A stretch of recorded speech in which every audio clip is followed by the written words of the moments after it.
మంచిది. కొద్ది నిమిషాలు దేవుడి మాటలు మనం విందాం. ఆశగా ఉన్న ప్రాణమును ఆయన ఏం చేస్తాడు?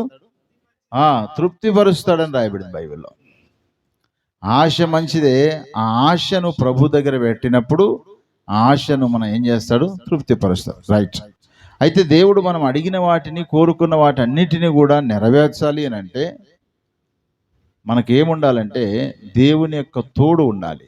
భర్తకి భార్య తోడు ఉండాలి, భార్యకి భర్త తోడు, భార్య భర్తలకి పిల్లలు తోడు, పిల్లలకి తండ్రి తోడు, కాపరికి సంఘము తోడు కదా, సంఘస్థులకి సేవకుడు తోడు. ఇలాగా ఒకరికొకరు తోడు.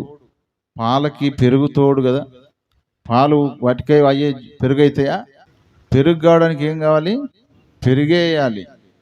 పాలు ఉడకబెట్టి దాని లోపల కొంచెం వేస్తే ఏమవుతుంది అంటే తోడు లేకుండా పాలు పెరుగు కావడానికి వీలు లేనే లేదు. కాబట్టి స్నేహితులకు కూడా తోడు కావాలి. సరే, ఎన్ని తోడులు ఉన్నా సరే అది అనుకూలం ఉన్నప్పుడు ఆ తోడు ఉంటాయి, అనుకూలం లేనప్పుడు ఆ తోడు దూరం అయిపోతుంది. అవునా కాదా? అనుకూలం ఉంటే నా భార్య బంగారు కొండ అంటాడు భర్త, అనుకూలం లేకపోతే పనికిరాని దాన్ని చేసుకుని నేను అంటాడు. తాత్కాలికమైన తోడే. నా పిల్లలు బంగారు అంటారు, కానీ అనుకూలం లేకపోతే వాళ్ళు కూడా ఏమంటారు? సైతాన్ మొక్కలు పుట్టినాయి నాకు. సైతాన్ మొక్కలు పుడితే నీదే మొక్క మరి అంటే యాప చెట్టుకి యాప చెట్టే మొక్కలు వస్తాయి. మనం ఏ విధంగా ఉంటామో మన పిల్లలు కూడా అలాగే ఉంటారు. నువ్వు ప్రార్థనలో ఉండు, నీ పిల్లలు కూడా ప్రార్థనలు ఉంటారు. నువ్వు బయట ఉండు, నీ పిల్లలు కూడా బయటే ఉంటారు. నువ్వు కొట్లాడుతుండు, నీ పిల్లలు కూడా ఏం చేస్తుంటారు? నువ్వు టీవీ చూస్తుండు, వాళ్ళు కూడా టీవీ చూస్తూ ఉంటారు. ఏదైనా సరే పిల్లలు తమ స్వతహాగా చేయడానికి ఎప్పుడు ఇష్టపడరు. పెద్దలైన మనం ఏం చేస్తుంటామో దాన్ని చూసి అదే చేయడానికి వాళ్ళు ప్రయత్నం చేస్తారు. ఎట్ట చేసి ఇట చేసి సఫలమైపోతారు. ఆ తర్వాత మన మనసంతా బాధపడతా ఉంటాయి. సరే, నేను ఏం చెప్పదలుచుకున్నానంటే దేవుని చేత మేలు పొందుకొని మనుషుల తోడు కంటే దేవుని యొక్క తోడు మనకు చాలా అవసరం. 89వ కీర్తన 20-21 వచనాలు చదవండి ఒకసారి. నా సేవకుడైన దావీదును నేను కనుగొని ఉన్నాను, నా పరిశుద్ధ తైలముతో అతన్ని అభిషేకించి ఉన్నాను, నా చెయ్యి ఎడతెగక అతనికి తోడయుండును, నా బాహుబలము అతన్ని బలపరుచును అన్నాడు. హల్లెలూయా. అంటే నా సేవకుడైన దావీదు నేనేం చేశాను? కనుగొన్నాను. కనుగొని వదిలిపెట్టలేదు, తనను అభిషేకించాను. తన కోసం జీవించటానికి అభిషేకించబడ్డాను. ఈ రోజున ఇక్కడ మనం ఉన్నమందరం కూడా యాక్సిడెంటల్గా వచ్చి కూర్చున్న వాళ్ళం కాదు. తెలుసా మీకు? యాక్సిడెంటల్గా అంటే అనుకోని రీతిగా వచ్చి ఇక్కడ కూర్చున్న వాళ్ళం కాదు. దేవుని ప్రణాళికలో ఉండి ఒకరి తర్వాత ఒకరు అలా వస్తూ వచ్చాం. అంటే దేవుడు ఆనాడు దావీదును ఏర్పరచుకున్నట్టుగానే నిన్ను నన్ను కూడా ఏం చేసుకున్నాడు? దేవుడు ఏర్పరచుకున్నాడు. అందుకనే మన జీవితాల్లో మారు మనసు రక్షణ బాప్తీసం పొందాం. అవునా కదా? మారు మనసు రక్షణ బాప్తీసం పొందిన మన జీవితాల్లో ఆనాడు దావీదు భక్తుని ఏర్పాటు చేసుకున్న దేవుడు సమూయేలు ద్వారా ఏం చేశాడు? అతనిని అభిషేకము చేశాడు. ఈరోజు మనల్ని కూడా పరిశుద్ధాత్మ అనేటువంటి అభిషేకం చేత మనల్ని నింపి ఇక్కడ ఉంచాడు. హల్లెలూయా. అంటే దేవుని చేత పిలువబడిన వారు, దేవుని అభిషేకంతో జీవించే వారికి ఏం తోడు ఉంటుందంట? నా చెయ్యి అతనికి తోడుగా ఉండును, నా బాహుబలము అతన్ని ఏం చేస్తుంది? బలపరుస్తుంది అని రాయబడింది. హల్లెలూయా. దేవుని యొక్క తోడు, దేవుని యొక్క బాహు అంటే చెయ్యి. ఆయన బాహు నన్ను బలపరుస్తుంది అని దేవుని యొక్క వాక్యం సెలవిస్తుంది. కాబట్టి మనకు కూడా ఏం కావాలంటే దేవుని యొక్క తోడు కావాలి, దేవుని యొక్క బలపరిచే విధానం మనకు కావాలి. అయితే దేవుని యొక్క తోడు మనకు కావాలంటే, దేవుని యొక్క తోడు కావాలి అని ఆశించేటువంటి మనందరి జీవితాల్లో దేవుని తోడు కోసం మనము కొన్ని చేయాలి, కొన్ని మనము చేయకూడదు అని తెలుసు. ఏమి చేయకూడదో ఏమి చేయాలో మనకు తెలుసు. అయితే వాక్యానుసారంగా దేవుని యొక్క తోడు మన మీద ఉండాలంటే మనం చేయవలసిన పని చూడండి. యెహోషువ గ్రంథం 1వ అధ్యాయం 9వ వచనం. నేను నీకు ఆజ్ఞాపించి ఉన్నాను కదా, నిబ్బరము కలిగి ధైర్యంగా ఉండము, దిగులు పడకము, జడియకము. నీవు నడుచు మార్గమంతటిలో నీ దేవుడైన యెహోవా నీకు తోడై ఉండును. హల్లెలూయా. ఇక్కడ ఒక యెహోషువ అనేటువంటి భక్తుడు మనకు కనబడుతున్నాడు. ఒక నాయకుడిగా, మోషే తర్వాత ఇశ్రాయేలు నడిపించడానికి నాయకుడిగా కనబడుతున్నాడు. నాయకుని జీవితంలో ఎప్పుడు ఏముండాలంటే ధైర్యం ఉండాలి. ఏముండాలి చెప్పండి? ధైర్యం. సేవకుని జీవితంలో కూడా ఏముండాలి? ధైర్యం ఉండాలి. విశ్వాస జీవితంలో కూడా ఏముండాలి? అందరికీ ఏం కావాలి? ధైర్యమే కావాలి. ధైర్యానికి ఫార్ములా ఒకటి ఉంది. ధైర్యానికి సూత్రం ఏంటంటే సామెతలు 28:1 ఎవడు తరమకుండానే దుష్టుడు పారిపోవును, నీతిమంతుడు సింహం వలె ధైర్యంగా ఉంటాడంట. ధైర్యానికి సూత్రం ఏది? నీతి. మనం నీతిగా బ్రతుకుతే మనం ఎప్పుడు ఎట్టుంటామో ధైర్యంగా ఉంటాం. అందుకనే దావీదు భక్తుడు కూడా కొన్ని సందర్భాల్లో భయం కలిగిన పరిస్థితుల్లో కూడా దేవుని చేత పిలువబడ్డవాడు గనక, దేవుని చేత అభిషేకించబడ్డవాడు గనక యెహోవాను బట్టి ధైర్యంగా ఉన్నాడని 1 సమూయేలు గ్రంథం 30:6 రాయబడి ఉంటుంది. యెహోవాను బట్టి ధైర్యం. డబ్బును బట్టి ధైర్యం కాదు, మనకున్నటువంటి పేరు ప్రఖ్యాతులను బట్టి ధైర్యం కాదు, మనకున్న ఆరోగ్యాన్ని బట్టి ధైర్యం కాదు, లేకపోతే మనకున్న జ్ఞానాన్ని బట్టి ధైర్యం కాదు. దేవుణ్ణి బట్టి మనం ధైర్యంగా ఉండాలి. దేవుణ్ణి బట్టి మనం ధైర్యంగా ఉంటే, మనం చెప్పాం కదా ఇంతవరకు, నాకు ఇలా కావాలి, ఇలా ఉండాలి, ఇట్లా కావాలి అని అన్నీ అడిగాం కదా. ఇవన్నీ ఆశలను దేవుడు నెరవేర్చాలంటే దేవుని తోడు కావాలి. దేవుని తోడు మనకు కావాలంటే మనం ఎట్లుండాలి చెప్పండి? ధైర్యంగా ఉండాలి. మనము ధైర్యంగా ఉండాలి అని అంటే మన జీవితంలో ఏముండాలి? నీతి ఉండాలి. నీతి అనగా ప్రభువైన యేసుక్రీస్తు వారే. హల్లెలూయా. నీతి అనగా ప్రభువైన యేసుక్రీస్తును మనం కలిగి ఉండాలి ఎప్పటికీ. అదేంటి, నేను దేవుణ్ణి నమ్ముకున్నాను కదా, కలిగి ఉండడం ఏంది సపరేట్ అనుకుంటామా? కాదు కాదు. ప్రతి ఒక్కరు కూడా దేవుణ్ణి నమ్ముకున్నారు కానీ దేవుణ్ణి విడిచిపెడుతున్నారు, దేవుణ్ణి మర్చిపోతా ఉన్నారు, దేవుణ్ణి సులకన చేస్తూ ఉన్నారు, దేవుని మీద అనుమానం పెంచుకుంటున్నారు, దేవుడు అంటే లెక్క లేకుండా బ్రతుకుతున్నారు, దేవుడు అంటే విశ్వాసం లేకుండా బ్రతుకుతున్నారు. నీ జీవితంలో నీతి ఎలా వస్తుంది? దేవుడు నమ్మినాం కరెక్టే, కానీ నమ్మిన దేవుడు నీతిమంతుడు గనక నేను కూడా నీతిగా ఉండాలి, దేవుని కోసం నిక్కచ్చిగా ఉండాలి, దేవుని కోసం నమ్మకమైన సాక్షిగా ఉండాలనే బలమైన తీర్మానాల చేత ప్రభు కోసం బ్రతుకుతున్నామా? ఒక వాగ్దానం వచ్చేసరికి దాన్ని చూసుకొని సంతోషపడుతున్నాం, కానీ ఆ వాగ్దానము, ఆ దేవుని తోడు మన జీవితాల్లో కొనసాగించాలంటే నీతి అయినటువంటి యేసు ప్రభువుని మనం కలిగి ఉన్నామా లేదా? యెహోషువ అన్నాడు, ధైర్యము చాలక బలహీన పడిపోయాడు. ఆ టైంలో దేవుడే తనతో మాట్లాడాడు. యెహోషువ, నిబ్బరము కలిగి ధైర్యంగా ఉండుము, నీ మార్గం అన్నిటిలో నిన్ను కాపాడుటకు యెహోవా నీకేమైనాడు? తోడై ఉన్నాడు. ఏ విషయంలో మనం భయపడుతున్నాం? ఆరోగ్య విషయంలో భయపడుతున్నామా? ఆర్థిక విషయాల్లో భయపడుతున్నామా? ఇబ్బందుల విషయాల్లో భయపడుతున్నామా? అప్పుల విషయాల్లో భయపడుతున్నామా? వివాహ విషయంలో భయపడుతున్నామా? చదువు విషయంలో భయపడుతున్నామా? బయటికి వెళితే భయపడుతున్నామా? భయం అనేది లేనివాడంటే ఎవడు లేడు. తప్పకుండా అందరికీ భయం ఉంటుంది. ఉంటుందా లేదా? కానీ నాకు కొంచెం ఎక్కడో, కానీ ఇక్కడ ఏమంటాడు, యెహోవా యందలి భయభక్తులు కలిగి ఉండుట ఏం చేస్తుందంట? బహు ధైర్యం. ఒకవైపు భయం ఉంది కానీ మరొక వైపు ధైర్యమే. దావీదుకు కూడా గొల్యాత్ అంటే భయమే, కానీ ఎందుకు భయం లేదు తెలుసా? పరిగెత్తుకుని ఎందుకు పోయాడు తెలుసా? దేవుని దూషిస్తున్నాడు. దేవుని కంటే ఎక్కువ వాడెంత, వాడు బ్రతికెంత అని ధైర్యంగా ముందుకెళ్ళి ఏం చేశాడు? తగులుతుందో తగలదని గెరగెర తిప్పేసినాడు. అంతేనా? ఖచ్చితంగా వేసాడు ఆయన. ఈరోజు తప్పకుండా నిన్ను నా చేతికి నా దేవుడు అప్పగిస్తాడు, గొల్యాత్ నువ్వెంత, నీ బ్రతికెంత అని ధైర్యంగా ముందడిగేశాడు. అంతే. కాబట్టి నేను ఎందుకు చెబుతున్నా ఈ మాట అంటే, మన పరిస్థితులను బట్టి కొన్నిసార్లు మనం భయపడుతుంటాం. యెహోషువ కూడా భయపడుతున్నాడు. ఈ ప్రజలు మహానుభావులు, ఇశ్రాయేలు దేవుడు చేసిన మేళ్ళు కూడా ఏం చేశారు? వాళ్ళు మర్చిపోయి విగ్రహారాధనలకు దిగజారిపోయిన అలాంటి ప్రజలను చూసినటువంటి యెహోషువకి ధైర్యం సరిపోవట్లేదు. మోషే ఎంత చెప్పినా సరే, ఆయన కండ్ల ముందు చెప్పినా సరే గాక వినలేదు కాబట్టి, ఆయన్నే దూషించి ద్వేషించారు కాబట్టి, ఇక నా మాట ఏమింటారని యెహోషువ ధైర్యం కోల్పోయాడు. కోల్పోయినప్పుడు దేవుడు అన్నాడు, నేను నీకు తోడైన్నాను, నిబ్బరం కలిగి ధైర్యంగా ఉండము.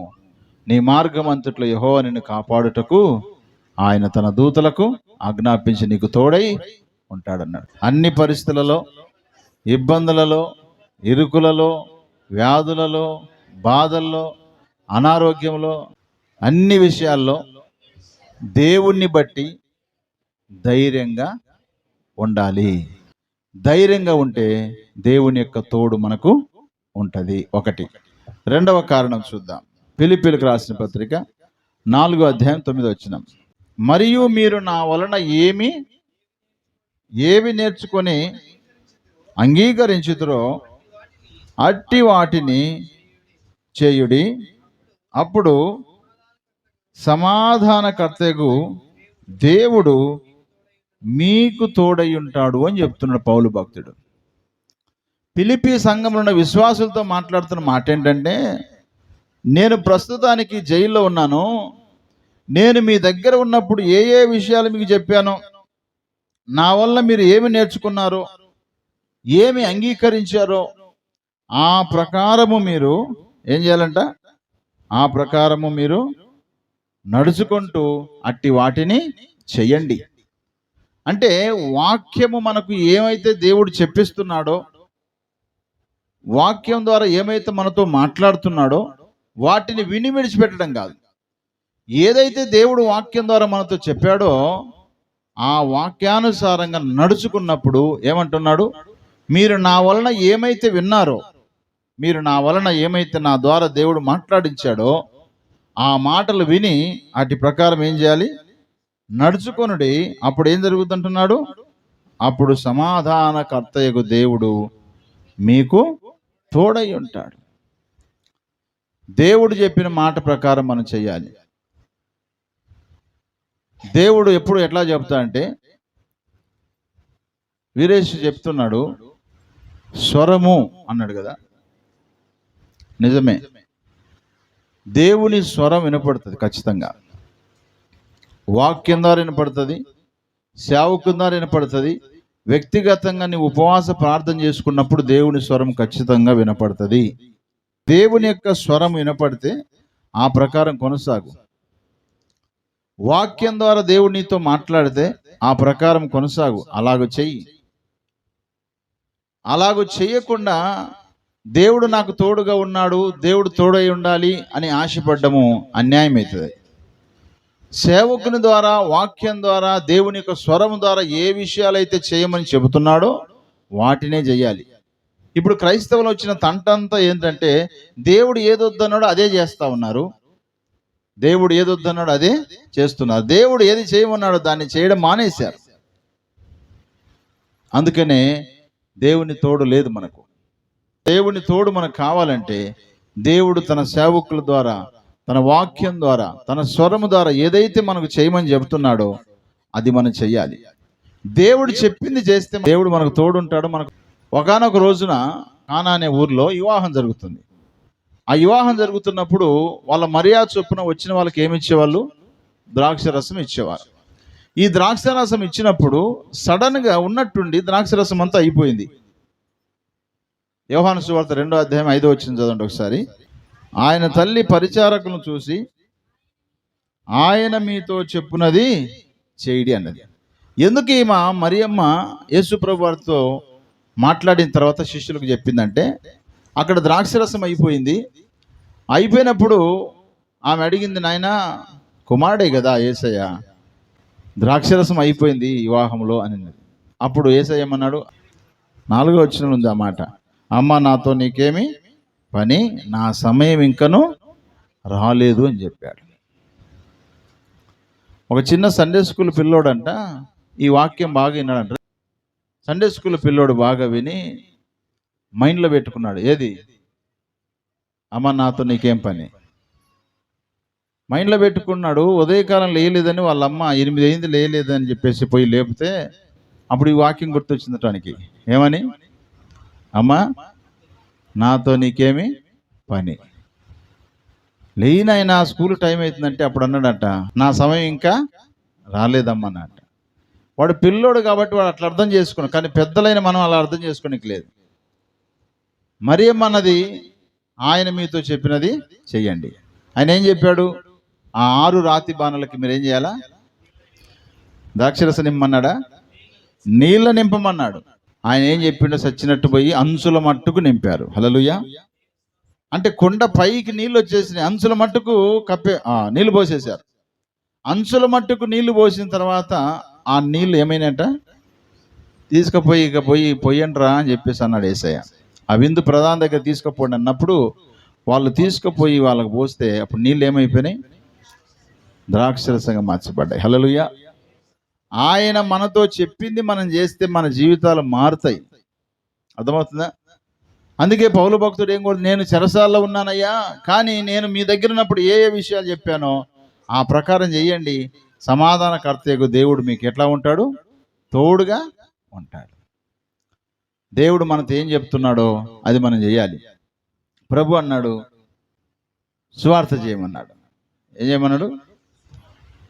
సువార్త చేయమన్నాడు. మనం సువార్త చేస్తే దేవుడు తోడు ఉంటాడు లేదా? తప్పకుండా ఉంటాడు. నన్ను జ్ఞాపకం చేసుకుని దీన్ని చేయండి అన్నాడు బల్లారాధన. ఇందులో పాల్గొంటున్నాం. దేవుడు తోడు ఉంటాడా లేదా? తప్పకుండా దేవుడు మనకు తోడుగా ఉంటాడు. కాబట్టి ప్రియులారా, ఇలాగ బైబిల్లో చాలా విషయాలు దేవుడు చెప్పాడు. వాటన్నిటిని మనం చెప్పినవి చేస్తే ఖచ్చితంగా దేవుడు మనకు తోడుగా ఉంటాడు. 3వ విషయాన్ని చూడండి. 2వ కొరింథీయులకు రాసిన పత్రిక 13వ అధ్యాయం 11వ వచనం. తుదకు సహోదరులారా, సంతోషించుడి, సంపూర్ణులయ్యుండుడి, ఆదరణ కలిగి ఉండుడి, ఏక మనసు గలవారయ్యుండుడి, సమాధానంగా ఉండుడి. ప్రేమ సమాధాన కర్తయ్యకు దేవుడు మీకు తోడై ఉంటాడు. సంతోషంగా ఉండండి, సంపూర్ణంగా ఉండండి, ఆదరణ కలిగి ఉండండి, ఏక మనసు గలవారై ఉండండి, సమాధానంగా ఉండండి. 5 విషయాలు చెప్పాడు. 1, సంతోషంగా ఉండాలి. ఏమున్నా లేకపోయినా మనం ఎట్టుండాలి? సంతోషంగా ఉండాలి. పండగ వస్తే సంతోషం కదా, సందర్భాలను బట్టి సంతోషించడం కాదు. సంతోషించండి. తర్వాత ఏమన్నాడు? సమాధానంగా సంపూర్ణులుగా ఉండండి, ఆదరణ కలిగి ఉండండి. ఒకరిని చూస్తే ఒకరికి ఆదరణ రావాలి. మనం చూసి ఇంకొక వ్యక్తి ఆదరణ పొందాలి. ఆదరణ కలిగి ఉండండి. ఆ తర్వాత ఏమన్నాడు? సమాధానముగా ఉండండి, ఏక మనసు గలవారై ఉండండి. ఈ 5 విషయాలు, ఇవన్నీ కూడా ఎక్కడ చూస్తామంటే ఆది అపోస్తుల సంఘములో మనం చూస్తాం. వాళ్ళు సంతోషించారు, వాళ్ళు సంతోషంగా అనేక మంది చేర్చుకున్నారు. అలాగే వారి జీవితాల్లో ఏక మనసు కూడా కలిగి ఉన్నారు, అలాగే ఆదరణ కూడా కలిగి ఉన్నారు.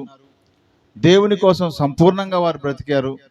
అంత మాత్రం కాదు, చివరి చెప్పిన మాట ప్రకారము సమాధానంగా కూడా వారు ఉన్నారు. చాలామందికి అన్ని దానాలు ఉన్నాయంట, గోదానం, భూదానం, కన్యాదానం, అన్ని దానాలు ఉన్నాయంట, కానీ లేనిది ఏంటంట? సమాధానమే లేదంట. ఏం లేదు? సమాధానం లేదు. సమాధానం లేకుండా దేవుని తోడు ఎలా ఉంటుంది చెప్పండి? ఆదరణ లేకుండా దేవుని తోడు ఎలా ఉంటుంది చెప్పండి? పరిపూర్ణంగా మనం లేకుండా దేవుని కోసమై దేవుని తోడు కావాలనుకుంటే వస్తుందా? కాబట్టి ఏక మనసు కూడా కలిగి ఉండాలి. ఏక మనసు లేకపోతే కుటుంబంలో కానీ, సంఘములో కానీ, స్నేహితుల దగ్గర కానీ, కుటుంబాల్లో కానీ మనం ఎట్టుండాలి? సమాధానం. వాళ్ళంటే మాకు పడదు అంటారు కదా. ఎవరంటే? పక్కన వాళ్ళంటే మాకు పడదు అంటారు. సమాధానం లేకుండా నీకు దేవుడు ఎలా తోడుంటాడు చెప్పండి? కాబట్టి ఒకటేమో మొదట చెప్పిన రీతిగా, మొదటిది ఏంటి? ధైర్యంగా ఉంటే దేవుడు మనకు తోడై ఉంటారు. దేవుడు తన వాక్యం ద్వారా ఏవైతే మనకు చెప్పాడో ఆ ప్రకారం చేసినప్పుడు దేవుడు మనకు తోడుగా ఉంటాడు. 3వదిగా, దేవుని పిల్లలుగా మనం సంతోషంగాను, తర్వాత సంపూర్ణంగాను, తర్వాత ఆదరణగాను, తర్వాత ఏక మనసుతోనూ సమాధానంగాను ఉన్నప్పుడు దేవుడు మనకు తోడై ఉంటాడు.